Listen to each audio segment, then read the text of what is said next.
And joining us now with more on the latest developments is Colonel Miri Eisen from the International Institute for Counterterrorism at Reichman University. Thank you so much for joining us. Thank you so much, Adar. So I want to start with the question on Syria. Before we get into the latest with Gaza, Israel and Syria have agreed to a ceasefire, but the danger certainly far from over. What can we expect next with regards to Syria? It's not exactly up to us, and we need to realize that. The challenges that are inside Syria pre-existed everything that has to do with Israel. Syria is made up out of a lot of different ethnic groups, religious groups, and the clash that we've seen over almost a week between Bedouin, Sunni, and between the Druze is something that you've seen inside Syria for years, and may I remind everybody, almost 13 years of a horrific civil war. Israel stepped in on behalf of Druze. We have our Druze population, and this is also in southern Syria near us.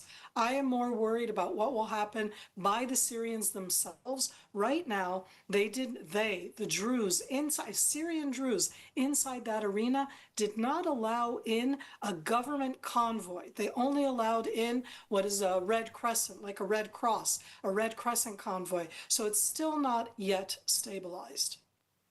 Unfortunately, we'll continue to follow what's happening in Syria, but I want to turn now to Gaza, a major development on this front. For the very first time since the beginning of the war over a year and a half, the IDF has now issued evacuation orders for Deir al-Balah, an area that has remained largely untouched ahead of a ground invasion. What can you tell us? What is the significance of this move, and why only now? When you talk about why only now, it's that when you go out, in this case, we've done things systematically against different strongholds of Hamas. This is really one of the last strongholds that the Israeli Defense Forces have not yet touched again by ground. That doesn't mean that it has not been attacked by artillery or by air. Having said that, this is keeping Hamas off balance. Let everybody be clear. Hamas should not be defining not the rules of the game, not the rules of the war. They shouldn't be defining anything. And in taking such an action, the IDF, the Israeli military, the government are saying we're the ones who are going to be on the initiative and not Hamas. And that means going into a new arena. It's always challenging militarily. I think it's a very important step.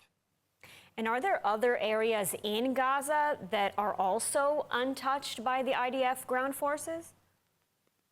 In that area near Deir al-Balah, in that same what we call the central area, which is where on the one hand there are almost 1 million displaced people that Israel told to move from 2023 to an area near the seashore, the Muasi, and there you have almost 1 million people that are both in houses but also in a lot of tents. Deir al-Balah is a town, I really should say it's a very large city, which has not yet been attacked, evacuated by Israeli forces. That means that Hamas's underground subterranean arena, all of the different positions that we talk about, their capability to make weapons are now inside these last strongholds of Hamas that have not been touched by the IDF ground forces. And regarding the hostages as well, U.S. President Trump once again expressing optimism that a ceasefire deal is imminent. How would this affect the IDF's operations in Deir al-Balah should a ceasefire now take effect?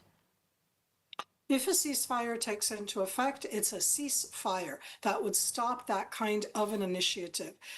We've already been, sadly, in situations like this where we've heard cautious optimism, sometimes open optimism that have not led to anything. And on the other hand, we've also been in ceasefires, and in those ceasefires, we have seen hostages come home. So I'm going to be hopeful, but I'm going to be a hopeful pessimist. If there is a ceasefire, that would stop the IDF action. If there is a ceasefire, I would expect to see hostages coming home.